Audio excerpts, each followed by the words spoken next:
Nike just released a brand new commercial featuring Caitlin Clark and her new Kobe shoe that she released today. And I saw this commercial yesterday on social media. I thought it was so cool. There's a shot when she's in the locker room and she opens her eye and it like turns into what looks like a snake eye, but when you zoom in, it's actually the Kobe logo. A'ja Wilson is furious when Nike pulled the ultimate corporate plot twist. Nike suddenly woke up and smelt the reality check after spending millions on Wilson's brand for years while witnessing Caitlin Clark burn the internet down every time she breathes near a basketball court. Nike finally delivers Caitlin Clark PE. Is this the first Caitlin Clark exclusive Nike commercial since she's entered the WNBA? I know she's made a cameo here, she's made a cameo there, she was featured as part of this rollout here, featured as part of this rollout there, but is this our first official Caitlin Clark solo commercial since she has joined the WNBA? All along, they have been placing bets on the incorrect horse. And A'ja is going through a complete meltdown now that they are focusing on the woman who actually moves merchandise. It's not only about shoes, people. In 2025, Nike will finally acknowledge that they have been favoring a customer whose sneakers gather dust while Clark's items cause their website to break down faster than a dial-up connection.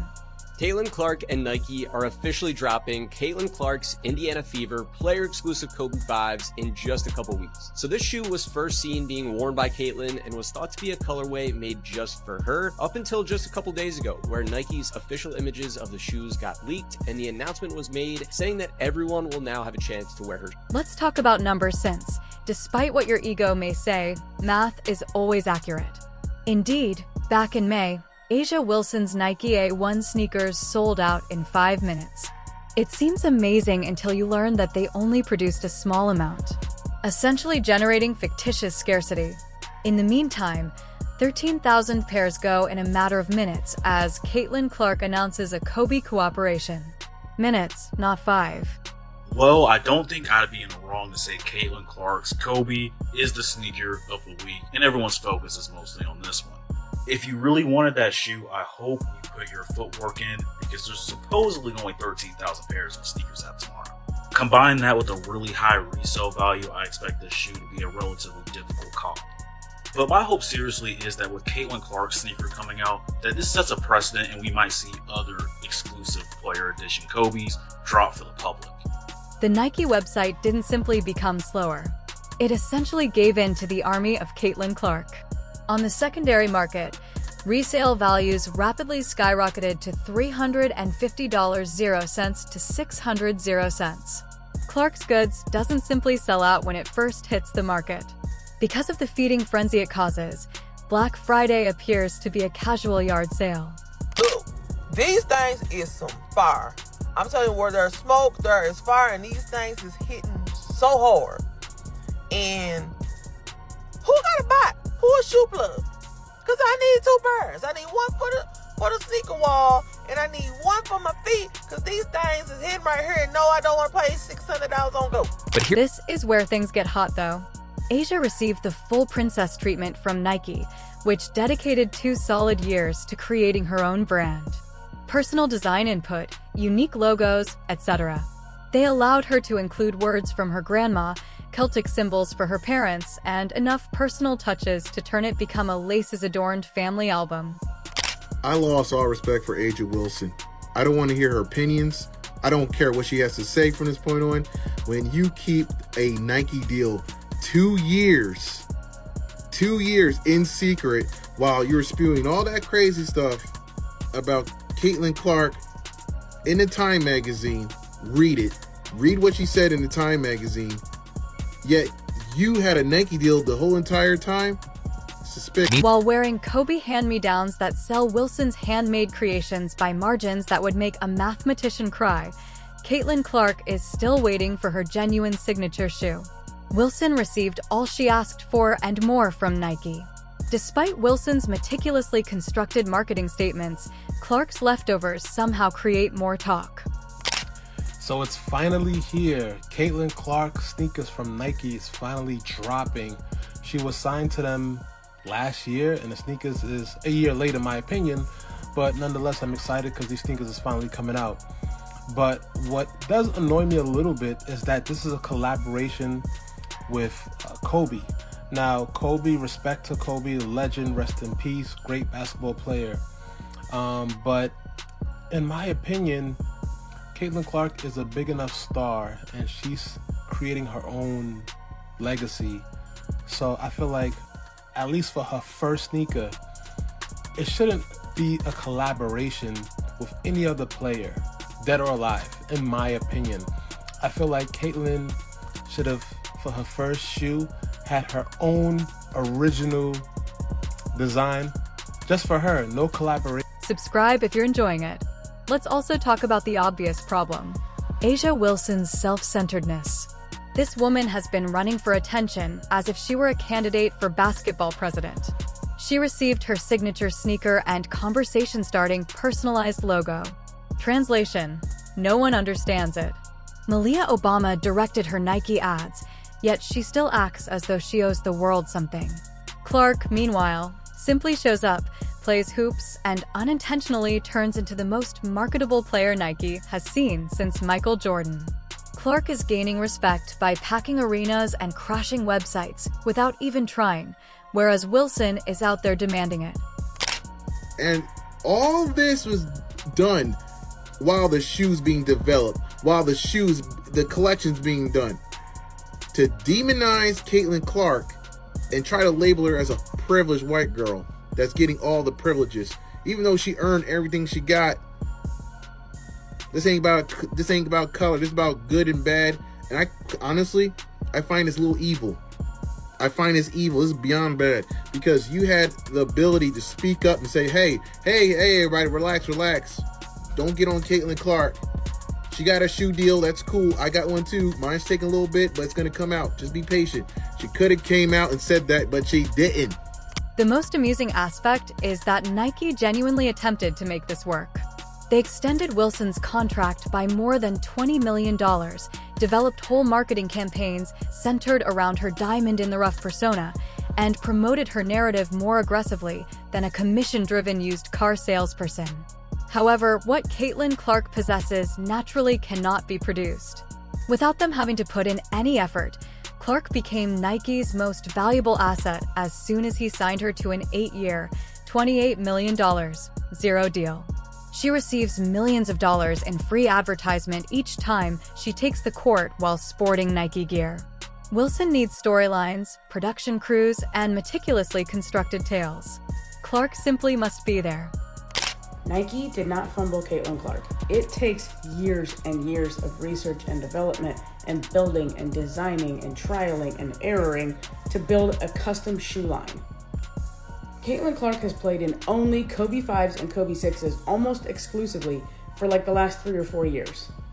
If they are building a shoe for Caitlin Clark, that Caitlin Clark is going to wear, that she's going to sell, that she's going to give away to her teammates, to her fans, to whomever, it has to be as good as, if not better, than the Kobe 5 or 6. And there's new Kobe variants out and she doesn't wear them. She signed a $28 million 10-year contract with Nike. Year 2. We're in year 2 of that. The shoes are coming. They have to design them. It takes several years for this to happen. We're not just doing a colorway like Paige Beckers did. Since the market impact is where Wilson's illusions collide with harsh reality, let's discuss it. Caitlin Clark's economic impact in Iowa alone was projected to be $82,500,000 pennies. It's not a typo. $82,500,000 from a single player in a single state. Her impact goes beyond basketball and into the realm of sheer cultural phenomena. As they were busy attempting to get A'ja Wilson to appear as if she were some sort of basketball fetch from Mean Girls, Nike officials are likely cursing themselves for not noticing that the female Michael Jordan was sitting right there. Nike was too preoccupied with their social justice scorecard to notice the obvious from the beginning. Jordan Rogers, the former director of marketing for Nike Basketball, publicly criticized his former employer for squandering the Caitlin Clark opportunity. They had to be shamed by an ex-insider to realize what everyone else could see. They were forcing a different story on the public while disregarding the fact that Clark was the golden goose. While they were busy attempting to make Wilson the face of women's basketball rather than embracing the real face of women's basketball, Nike stock fell to its lowest level in 5 years. Your stock price since 2021, it is down nearly 60%. Your executives and the people who are making these decisions, their stock options are worthless. Meanwhile, you have the single biggest needle mover in all of American sports since Michael Jordan, and you have somehow convinced yourself that you need to slow play this. Let me show you Google Trends search traffic for 4 female basketball players. There is one who only rivals Caitlin Clark, and that is Angel Reese, and you do not have her. She is over at Reebok. I am so confused as to how you would be so invested in the WNBA for several years, and you have been doing great work to try to elevate and uplift that league and many of the athletes there. But this seems like you have convinced yourself that this needs to be an either-or conversation, and we never have an either-or conversation in the men's sports. You have like 10 signature athletes. Half of them don't deserve a signature shoe. And all of a sudden, Nike is awakening. When Clark's Kobe sneakers fall, the internet truly collapses. Does not encounter significant traffic pauses. Wilson is watching as Clark's informal sneaker release on Tuesday afternoon overshadows her well-planned rollout. The difference is so obvious that it's quite humiliating. To move her merchandise, Wilson needs months of marketing campaigns, promotional tours, and build-up. People are now camped out in front of sneaker retailers like it's a supreme drop, and Clark needs a social media post. However, this is what has truly twisted Asia. At last, Nike is admitting what everyone else has known. Clark sells more than just shoes. Dreams are what she sells. The message is very clear. The market has communicated with its wallets. Asia Wilson is yesterday's news attempting to remain relevant in the game of tomorrow, while Caitlin Clark represents the future. But I just felt like across the board, this commercial was a 10 for 10. And a lot of people have been getting on Nike because they don't feel like they have been promoting Caitlin as much as they should. But I will say we have to give credit where credit is due. I feel like in the past month or so, they have been tweeting about Caitlin more. And then obviously with this shoe release, they made this super sick commercial to promote it. And of course, just today, Caitlin Clark's new Kobe PE shoe sold out in less than a minute. And I saw so many tweets about this, so many people who were so sad that they missed out on this shoe. I saw that there was this one Dick's store and people were lined up around the corner, like camping out trying to get the shoe. Nike ignored the natural event occurring right in front of them for years as they attempted to invent demand for Wilson. They provided Wilson with every possible advantage: Olympic gold medals, MVP honors, and championship rings, yet they were still unable to replicate Clark's genuine bond with his supporters. On paper, Wilson's accomplishments are remarkable, but Clark's influence goes beyond numbers. She is a cultural icon who also happens to be a basketball player, not just a basketball player. There is a distinction, and Nike eventually recognized it. They're unable to accept that genuine charm consistently outperforms contrived storytelling. Being the face of women's basketball was never something Clark requested. She simply became successful because she is unquestionably very good at what she does. Wilson, on the other hand, has been advocating for the job as though it were an elected office that she should inherit. I find it's very deplorable to me. I find it's very deplorable that you allow Caitlin Clark to get crapped on that whole entire time and even speak up. And on top of that, Nike's a bunch of a-holes too, because they didn't speak up and defend Caitlin Clark or speak up and say, hey, we got Asia's shoe coming. We got Asia's shoe coming. Just gotta be patient. Caitlin Clark's gonna get hers too. I don't understand the tactics here. All you're causing controversy that didn't have to be there. You're calling division where it didn't have to be there. You're calling racial, issues where it didn't have to be there. Nike is making this change for survival, not just great business. Clark was out here, raising the entire WNBA by himself, while they were busy trying to get Wilson to happen. While some players barely manage 300,000 views, her games average over 1 million. Everywhere she goes, road venues are packed. Her jersey is worn by young girls as if it were a superhero costume. Manufacturing marketing isn't what that is. That is a natural cultural influence that businesses would be willing to associate with. People were refreshing Nike's website like they were attempting to purchase concert tickets for the Beatles reunion tour when Clark and Kobe's collaboration was released. Wilson's releases seem to be forced school assignments from Nike.